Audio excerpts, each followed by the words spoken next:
Okay, શું વિક્રમભાઈ કહેશો? આજે અમે આમ આદમી પાર્ટી સુરેન્દ્રનગર જિલ્લો અને સુરેન્દ્રનગર લોકસભાના કાર્યકરો બધાએ કલેક્ટરશ્રીને આવેદન માન્ય નામદાર મહામુહિમ રાજ્યપાલશ્રીને પહોંચાડવા માટેનું આવેદન આપેલ. આવેદનમાં હાલના તબક્કે જે ઘટના ઘટી અને ટ્રેડ ડીલ ભારત અમેરિકા વચ્ચે જે થવાની જાહેરાત થઈ અને એ જાહેરાત પણ મોટા મોટા બણગા મેક ઇન ઇન્ડિયાના બણગા ફૂંકવાવાળા પ્રધાનમંત્રીશ્રીએ પોતે જાહેરાત નથી કરી, ભારતના તંત્રએ જાહેરાત નથી કરી, પણ જેમ ઓપરેશન સિંદૂરના સીઝ ફાયરની જાહેરાત અમેરિકાના રાષ્ટ્રપતિએ કરી એવી ને એવી આ ટ્રેડ ડીલની જાહેરાત કે જેમાં 0% ટેક્સ અમેરિકાના જે કંઈ વસ્તુઓ ચીજ વસ્તુઓ આવે એના ઉપર 0% ટેક્સ એવી જાહેરાત અમેરિકાના રાષ્ટ્રપતિએ કરી ભારતને એની અમેરિકાની ટ્રેડ ડીલ બાબતે. એ ખૂબ દુઃખદ છે. દુઃખદ એટલે છે કે આપણા પ્રધાનમંત્રી મેક ઇન ઇન્ડિયાની વાત કરતા હતા. હવે હાલના તબક્કે નાની ઇન્ડસ્ટ્રી, સ્મોલ સ્કેલ ઇન્ડસ્ટ્રીની દશા ખૂબ ખરાબ છે.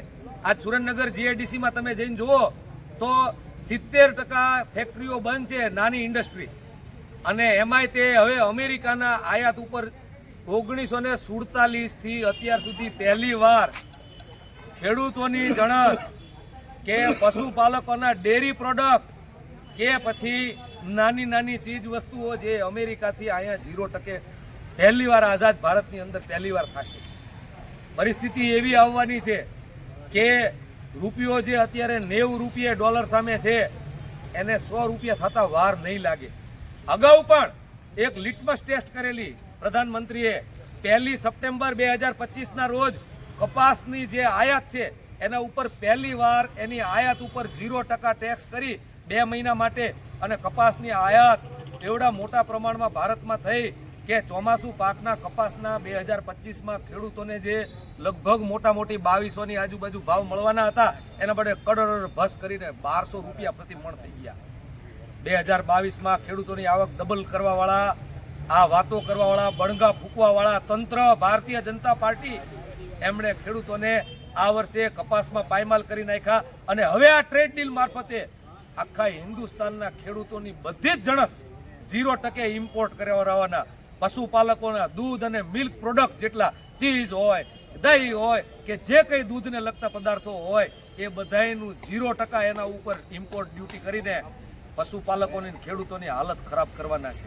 આ અંદેશો આમ આદમી પાર્ટીને જ્યારે કપાસમાં કર્યું ત્યારે પણ હતો અને મોટા પાયે ખેડૂત મહાપંચાયત કરી અને પ્રધાનમંત્રી શ્રી સુધી વાત પહોંચે, રાષ્ટ્રપતિ સુધી વાત પહોંચે એ મુહિમ પણ ચલાવેલી ખૂબ મોટા પાયે. છતાંય આ નિષ્ક્રિય સરકાર, મોટા ઉદ્યોગપતિઓથી વેચાઈ ગયેલી સરકાર અને ખબર નહીં કઈ જાતની ફાઇલમાં પ્રધાનમંત્રી શ્રી હલવાણા હોય કે આ અમેરિકાના રાષ્ટ્રપતિ જેમ નિર્ણય લે એમાં યસમેન થઈ જવાવાળા આ પ્રધાનમંત્રીએ આપણા દેશમાં અત્યારે ખેડૂતો માટે અને પશુપાલકો માટે, નાના વેપારીઓ માટે, નાના ઉદ્યોગપતિઓ માટે, હીરા ઉદ્યોગ માટે, જેમસ્ટોન ઉદ્યોગ માટે અને છેવટે આ બધાના ફલ સ્વરૂપે આપણા રોજગાર માટે એક બહુ મોટી ઘોર ખોદી રહ્યા છે.